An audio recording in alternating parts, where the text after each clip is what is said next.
మరి నిజంగానే వాళ్ళ వ్యాపారాలు ఇక్కడ పెట్టుకున్నప్పటి కానించి ఇక్కడ వ్యాపారస్తుల్ని కాస్త కొంగదీశారనేది వాస్తవం కాదా చెప్పండి పోనీ.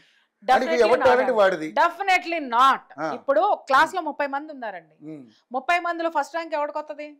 బాగా చదువుకున్న వాళ్ళకి వస్తుంది. ఎస్, మరి మిగిలిన 30 మంది అదే ఫీజులు కట్టారుగా, అదే టీచర్ చెప్పిందిగా, అదే దీంట్లోకి ఉందిగా. ఆడొక్కడ వచ్చండి బాగా చదివేసి 30 మందిని తొక్కేశాడని మాట్లాడతావా నువ్వు? తప్పు కదా అట్లా. చదవనాడిది తప్ప, ఫస్ట్ ర్యాంక్ తెచ్చుకున్నాడిది తప్ప? చెప్పండి. కానీ ఇక్కడ వాడు కష్టపడ్డాడు, ఫస్ట్ ర్యాంక్ తెచ్చుకున్నాడు, కష్టపడ్డాడు, నిరంతరం చదివాడు, దాని మీద ఫోకస్ చేశాడు, ఫస్ట్ ర్యాంక్ కావాలని టార్గెట్ పెట్టుకున్నాడు, టార్గెట్ రీచ్ అయ్యాడు. నువ్వేం చేసినావు? ఇంటికి వెళ్ళంగానే క్రికెట్ బ్యాట్ పట్టుకుని బ్యాట్లు కొట్టుకుంటూ కూర్చున్నావు, లేకపోతే సెల్ ఫోన్లు చూసుకుంటూ కూర్చున్నావు, లేకపోతే మీ అమ్మని మీ నాన్న అది కొని ఇది కొని అని చెప్పేసి కాలక్షేపం చేసావు, లేదా నీ అమ్మ నీ బాబాయ్ నీ చదవక్కర్లేదురా నీకు బోల్డ్ అంత ఆస్తులు ఉన్నాయి మూసుకు కూర్చోరా అని కూర్చుంటే ఆడే అదవయ్యాడు. వీడు ఫస్ట్ ర్యాంక్ అయ్యాడు. వాడు టార్గెట్ పెట్టుకున్నాడు, గోల్ పెట్టుకున్నాడు, గోల్ రీచ్ అయ్యాడు. ఇక్కడ మీరు ఒక మాట స్పష్టంగా మాట్లాడాల్సింది ఏంటంటే, టార్గెట్ గోల్ పెట్టుకున్నప్పుడు కొన్ని ఏముంటాయి, మెథడ్స్ ఉంటాయి. ఆ మెథడ్స్ ని ఫాలో అవుతాడు వాడు, ఆ టార్గెట్ రీచ్ అవ్వాలి. నువ్వు వాడిని గమనించి నేర్చుకోవాల్సింది పోయి, అరే వాడు నన్ను దెబ్బ కొట్టాడు, అరే వాడు ఏ టాక్టివ్నెస్ తో వెళ్ళాడు దాని మీద దృష్టి పెట్టి ఓవర్కమ్ చేయి. Most welcome. కానీ ఇక్కడ కల్తీ వ్యాపారాలు చేస్తున్నారంట, నిజమేనంటారా? కల్తీ వ్యాపారాలు ఉంటాయి సార్, ఉండకుండా ఉండవని నేనే మాట్లాడలా, శుద్ధమొక్కలని నేనే మాట్లాడలా. ఖచ్చితంగా కల్తీ వ్యాపారాలు ఉంటాయి. ఉన్న వాళ్ళని జొక్క నేను అదే చెప్తున్నా, గుంజి కొట్టాల్సిందే, కల్తీ వ్యాపారాలు మోయించాల్సిందే, ఆ చట్టం ప్రకారం వాళ్ళకి శిక్షలు వేయించాల్సిందే. ఎందుకు భరిస్తామంటే ఆ కల్తీ వ్యాపారం నా ఇంటికి రాదా? ఆయన తింటే నేను పుట్టుకోమన్నా? అలా నా కుటుంబం లేదా? నా బంధుమిత్రులు లేరా? ఎందుకు తింటా? ఆ బయలు ముజే మారని చెప్పేసి అని పిలిచి మరి తనిచుకుంటాం. ఎందుకు ఊరుకుంటాం మనం? అరే కల్తీలు ఉన్నాయా? ఖచ్చితంగా మాట్లాడతాం, డెఫినెట్ గా మాట్లాడతాం. ఉన్నవాడు ఎవడున్నాడో వాడిని ప్రభుత్వానికి పట్టిస్తాం, చట్టానికి పట్టిస్తాం, ప్రభుత్వానికి ఫిర్యాదు చేస్తాం, ప్రభుత్వం తీసుకునేటటువంటి చర్యలు తీసుకుంటది.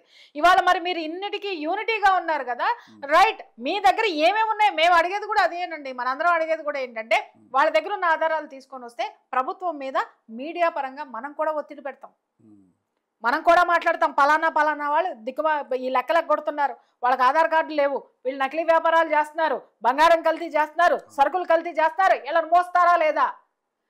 దూద్ కా దూద్, పానీ కా పానీ. చెడు వ్యాపారాలు ఎలగొడదాం, మంచి వాళ్ళని పెట్టుకుందాం. అది మానేసి నువ్వో ఏంది ఇక్కడ మిగులుతుంది శ్మశానం చివరికి?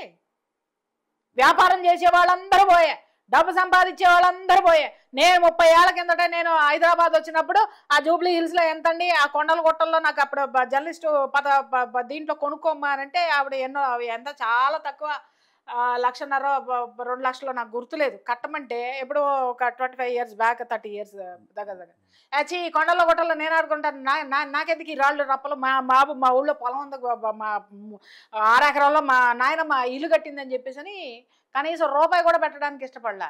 ఇవాళ నోరు తెరుచుకుంటూ పోతున్నా నేను. ఎవరిది? కొండలు ఆస్తుల్లాగా పెరిగినాయి. కొనుక్కోనిది తప్పు నాదా? ఆ ఆలోచన భవిష్యత్ ఆలోచన లేని నాదా?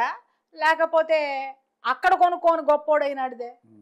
ఆడు మరి నా తోటి జర్నలిస్ట్ మిత్రులందరికీ జూబ్లీ హిల్స్ జర్నలిస్ట్ కాలనీలో అందరికీ ఇళ్ళు ఉన్నాయి. మరి వాళ్ళని చూసి నేను కుళ్ళుకొని చచ్చిపోతే ఎట్టుంటది సార్? దరిద్రంగా ఉంటుంది. అవును.